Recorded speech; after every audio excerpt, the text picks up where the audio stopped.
Hello আমার প্রিয় ছাত্রছাত্রীরা, আশা করি তোমরা সবাই ভালো আছো।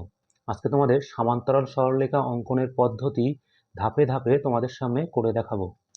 তা যে কটা পদ্ধতি এখানে আছে সেটা হলো একান্তর কোণের সাহায্যে, অনুরূপ কোণের সাহায্যে এবং আরেকটি আছে সামান্তরিক অঙ্কনের সাহায্যে। চ্যানেলটি ভালো লাগলে অবশ্যই সাবস্ক্রাইব করে দেবে। চলো তাহলে শুরু করা যাক। প্রত্যেকটার উদাহরণ আমি ধাপে ধাপে তোমাদের সামনে করে দেখাচ্ছি। প্রথমে হচ্ছে একান্তর কোণের সাহায্যে। তাহলে একান্তর কোণের সাহায্যে আমাদের করতে গেলে প্রথমে আমাদের যেটা করতে হবে, একটা আমরা রেখাংশ অঙ্কন করব, যে কোনো দৈর্ঘ্যের একটা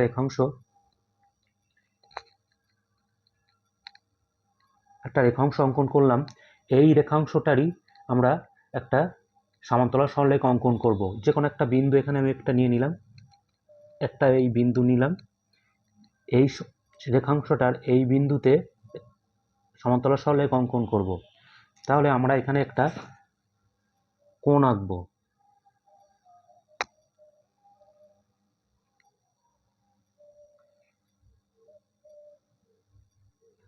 কোণ অঙ্কন করলাম। এরপরে যেটা করতে হবে, এই কোণের সমান এখানে একটা কোণ আঁকবো। তাহলে কোণের সমান কোণ অঙ্কন।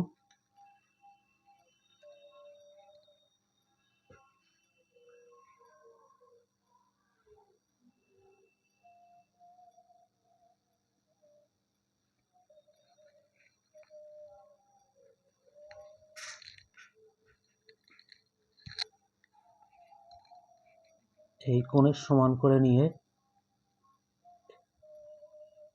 আর একটা এখানে কোণ আঁকবো।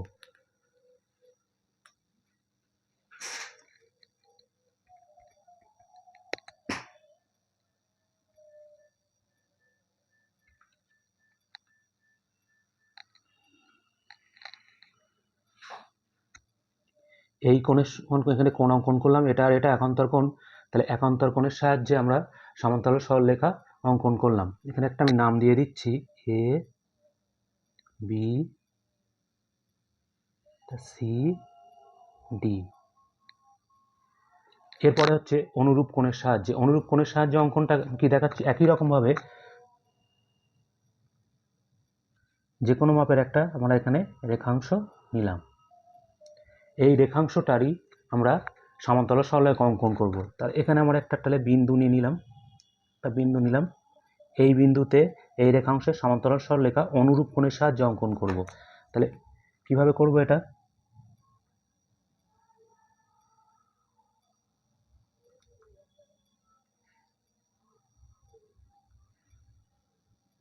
কোণ অঙ্কন করলাম। এই কোণের সাহায্যে এই বিন্দুতে আমরা একটা কোণ অঙ্কন করব, এই কোণের সাহায্যে এই বিন্দুতে। একই রকম ভাবে তাহলে আমরা কোণের সমান কোণ অঙ্কন করতে গেলে যেটা করতে হবে,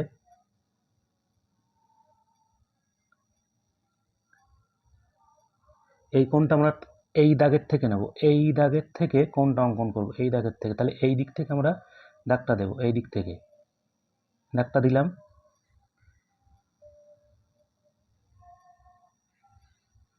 একটুখানি বাড়াতে হবে।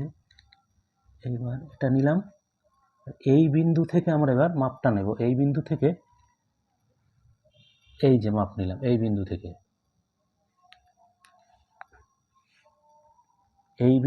এই বিন্দু যোগ করে দিলে আমরা সমান্তরাল সরলরেখা পেয়ে যাব।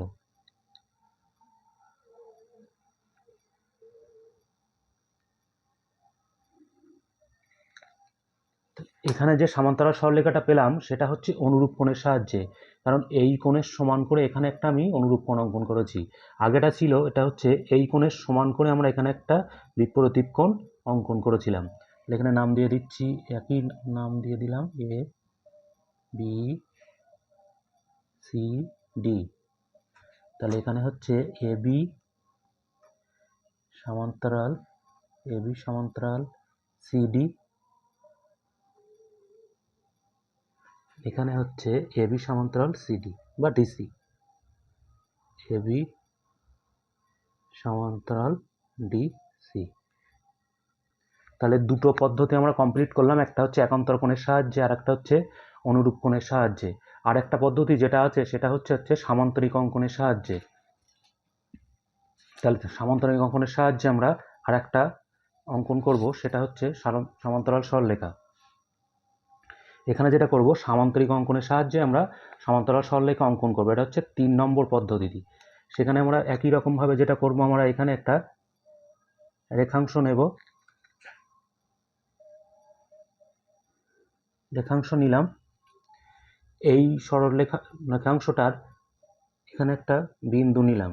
এই বিন্দুতে আমরা সমান্তরাল সরলরেখাটা অঙ্কন করব। তাহলে এখানে কি করতে হবে, এটা যোগ করে দিতে হবে।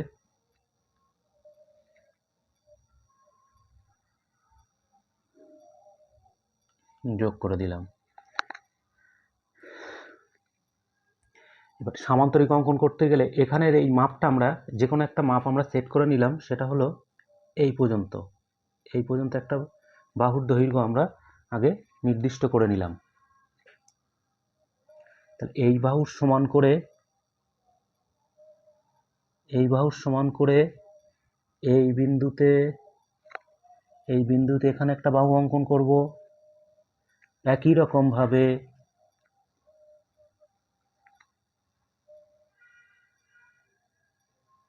এই বাহুর সমান করে এই বিন্দুতে এখানে একটা আমরা বাহু অঙ্কন করব। তাহলে ছেদ বিন্দু সঙ্গে আমরা যোগ করে দেব। এবার এই বিন্দুর সঙ্গে এটা যোগ করে দেব, আর এই বিন্দুর সঙ্গে এটা যোগ করে দিলে সামান্তরিক অঙ্কন কমপ্লিট হবে। এটা যোগ করে দিলাম। একই রকম ভাবে